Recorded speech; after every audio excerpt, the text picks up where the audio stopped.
Hello students, application of trigonometry exercise 9.1। इससे पहले वाले वीडियो में आपको 8 क्वेश्चन सोल्व करवा दिए गए थे। अब नेक्स्ट देखिए आपका क्वेश्चन नंबर 9। तो देखिए क्वेश्चन नंबर 9 ने क्या कहा है, the angle of elevation of the top of A building from the foot of the tower is 30 degree and the angle of elevation of the top of the tower from the foot of the building is 60 degree. If the tower is 50 meter high, find the height of the building. ये आपके पास एक tower है and question ने क्या कहा, the angle of elevation of the top of a building, ये कोई building है, इसके टॉप से फुट ऑफ द टावर, ये टावर का जो फुट है इसका जो एंगल आपके पास बन रहा है वो 30 डिग्री बन रहा है। And the angle of elevation of the top of the tower from the foot of building, और बिल्डिंग के जो टॉप से इसका एंगल बन रहा है वो 60 डिग्री बन रहा है। एंड टावर की जो हाइट है वो 50 मीटर है। टावर की हाइट आपके पास से 50 मीटर है। आपको फाइंड आउट करना है यहाँ पे बिल्डिंग की हाइट को। तो देखिए इसको h मान लेते हैं, इसको x मान लिया। A B C D आपके पास दो ट्रायंगल है राइट एंगल, एक तो है A B C और दूसरी है D C B। दो राइट एंगल ट्रायंगल है। सबसे पहले वो ट्रायंगल लेंगे जिसमें एक पार्ट गिवन होगा, और वो कौन सा है, A B C। आपके पास A B 50 मीटर गिवन है, आपने B C को x मीटर मान लिया, और जो एंगल आपके पास बन रहा है वो यहाँ पे कितना बन रहा है, 60। इस वाले ट्रायंगल में 60 डिग्री। तो in triangle A B C आपको फाइंड आउट करना है बी सी को। तो B C upon A B यानी बेस अपॉन परपेंडिकुलर कोट 60। तो बी सी की वैल्यू x है और ए बी की वैल्यू 50 और कोट 60 की वैल्यू 1/√3 क्रॉस मल्टीप्लाई। तो आपके पास आ गया √3x इक्वल 50। √3x इक्वल 50 आपके पास ये यहाँ पे वैल्यू आ गई। और x की वैल्यू अगर कैलकुलेट करें तो 50/√3 ये आपके पास x की वैल्यू आ गई। लेकिन वैल्यू तो आपको h की निकालनी है। तो नेक्स्ट अगर हम दूसरी ट्रायंगल में चले DCB, इसको h मानना है, तो DC अपॉन BC ये बनता है tan 30, और DC की वैल्यू h है और इसकी x, और tan 30 की 1/√3 क्रॉस मल्टीप्लाई कीजिए। √3h इक्वल x, √3h और x की वैल्यू आपके पास है 50/√3 क्रॉस मल्टीप्लाई कीजिए। तो ये बन गया √3 × √3 यानी कि 3h equal 50 and h equal 50/3 यानी 16 आपके पास कंप्लीट 2/3 मीटर। ये आपका क्वेश्चन सोल्व हो गया। देखिए एक बार फिर से उसने क्या कहा था कि एक बिल्डिंग के टॉप से और जो फुट ऑफ द टावर है वो एंगल आपके पास 30 है, और टावर के टॉप से बिल्डिंग का जो एंगल आपके पास है वो 60 है। तो आपको यहाँ पे बिल्डिंग की हाइट को फाइंड आउट करना है। तो बिल्डिंग की हाइट को अगर हम फाइंड आउट करते हैं यहाँ, तो आपके पास जो है ये ए बी 50 मीटर है, इसको x मान लिया और इसको h। दो ट्रायंगल बन रही है आपके पास ABC एंड DCB। दोनों ट्रायंगल में सबसे पहले जो ट्रायंगल थी वहाँ BC नहीं था, BC को निकाला, और नेक्स्ट आपके ट्रायंगल में DC नहीं था, उसमें से DC को निकाला। तो ये था आपका क्वेश्चन नंबर 9। अब आप नेक्स्ट क्वेश्चन देखिए, क्वेश्चन नंबर 10।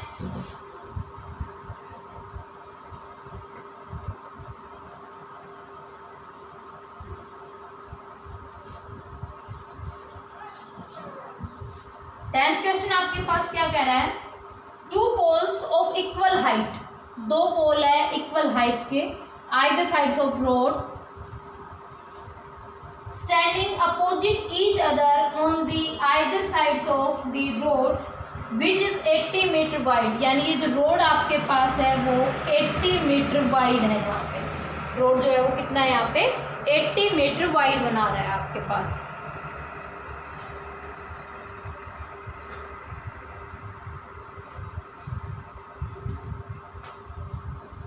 तो देखिए आगे, and from a point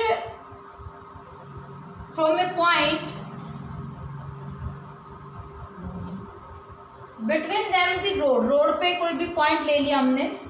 the angle of elevation of the top of the tower poles are 60 and 30। एक एंगल 60 का बन रहा है और एक एंगल क्या बन रहा है यहाँ पे 30 का। हम मान लेते हैं ये 60 का है और ये कितने का है 30 का। अगर ये h है तो ये भी क्या होगी आपके पास h होगी।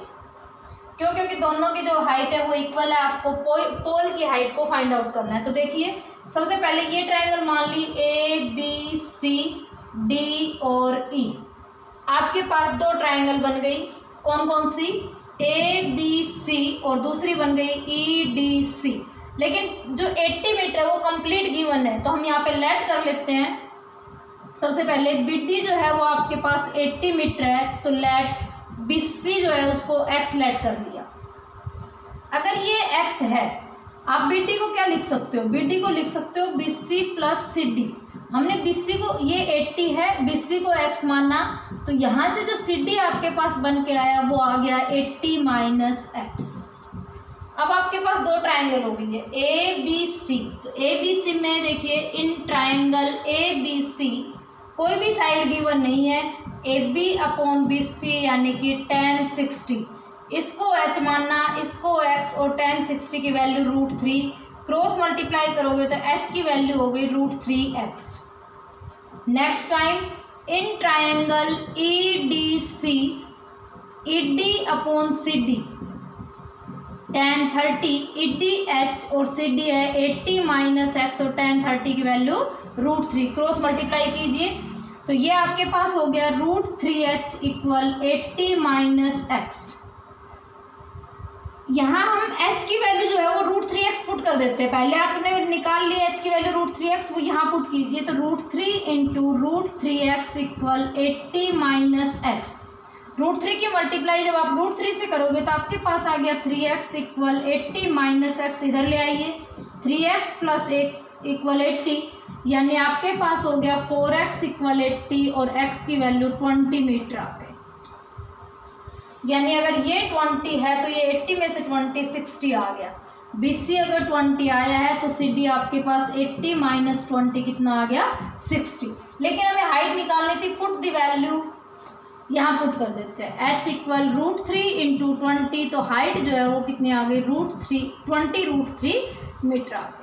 ये दोनों चीज़ें हमें यहाँ पे फाइंड आउट करनी थी कि वो पॉइंट कितनी डिस्टेंस पे है और साथ में वो हाइट कितनी है। तो पॉइंट आपके पास है 20 और 60 मीटर की डिस्टेंस पे, और जो हाइट आपके पास है वो कितनी हो गई यहाँ पे 20 √3 मीटर हो गई।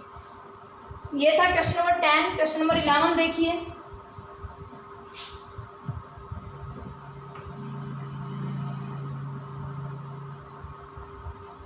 क्वेश्चन नंबर 11 ने क्या कहा है यहाँ पे, ए टीवी टावर्स स्टैंड वर्टिकली। आपके पास फिगर गिवन है 11th क्वेश्चन का, कुछ इस फॉर्म में आपका फिगर दे रखा है। A TV tower stand vertically on bank of a canal from point on the other bank directly opposite to the tower, और the angle of elevation of the top of tower is 60 degree. Angle कितने का आपके पास यहाँ पे 60 degree का है।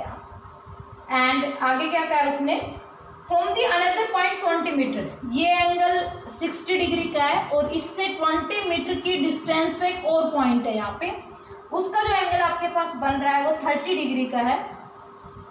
और आपके पास ये हाइट हो गई, आपको कंप्लीट ये डिस्टेंस आपको यहाँ पे फाइंड आउट करनी है, विड्थ ऑफ द कैनल। तो देखिए दो ट्राइंगल बन गए यहाँ भी, ABCD। ये होगी साइड x, BC हो गई x, BD को आप लिख सकते हो BC प्लस CD, यानी BC x है और CD आपके पास 20 है यहाँ पे। तो in triangle ABC, AB upon BC perpendicular upon base tan 60, तो perpendicular h base x tan 60 √3 cross multiply h जो है वो इक्वल हो गया √3x के। इक्वेशन नंबर फर्स्ट का नाम आप दे सकते हो यहाँ पे। Next in triangle ABD, A B upon B D, A B perpendicular base tan 30 हो गया।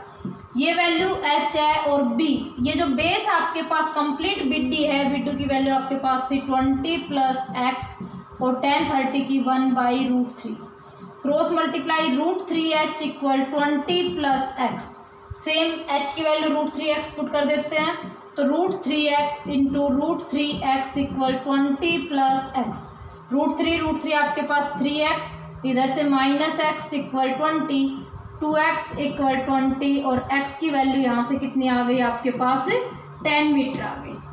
यानी ये 10 है तो टोटल कितनी हो गई है, अगर यहाँ 10 रखते हो तो 10 प्लस 20 कितनी विड्थ हो गई, यहाँ पे 30 मीटर हो गई। हाइट की बात करते हैं यहाँ पे, वो x की वैल्यू यहाँ पुट करोगे तो h इक्वल √3 इंटू 10 यानी कि 10√3 मीटर आपके पास क्या आ गई, इसकी हाइट आ गई। तो देखिए क्वेश्चन बहुत ही इजी है, अगर आपका फिगर बन जाता है तो क्वेश्चन सोल्व हो जाएगा, अगर फिगर नहीं बन पाता तो क्वेश्चन सोल्व नहीं होंगे। ये था आपका क्वेश्चन नंबर 11। क्वेश्चन नंबर 12 जो आपके पास है वो सेम इसी फॉर्म में गिवन है। आज आपको अपना क्वेश्चन नंबर 12 खुद करना है, यहाँ पे 11 तक मैंने करवा दिए हैं, बाकी नेक्स्ट वीडियो में।